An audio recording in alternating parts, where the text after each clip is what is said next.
My name is Felicia Marcel, and I'm in course 1302 English, and I'm presenting a presentation on my character Charlie in a short story entitled It's Real to Me.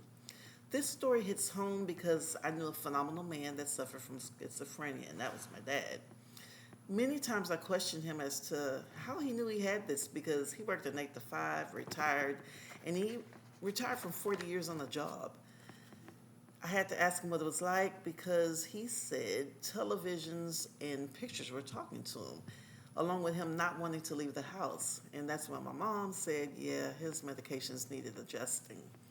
This short story touches home because this plagues Charlie, and he suffers a repeat journey through his mental decline. He suffers from a mental illness called schizophrenia. Schizophrenia has a varying degree of symptoms ranging from hallucinations, flat affect, and disorganized speech, delusions, and lack of motivation. Charlie finds solace in sitting in his cozy living room, unbothered by anything going on. No television, no music, no conversation. Nothing consumes him more at home than just sitting around and awaiting a smile, or at least a hello from his precious daughter, Charlene. Her photo rests inside a faded silver picture frame on a somewhat dust-ridden brown coffee table. Charlie's recliner faces directly in front of her smile. His recliner is a worn-down, lever-pulled recliner that has seen its fair share of passing years. The recliner, whenever Charlie gets up from it, has an imprint of his arse.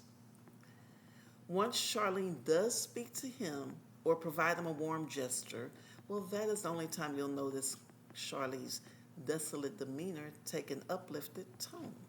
His body becomes more erect, and a solemn smile bestowed his flat affect-ridden face.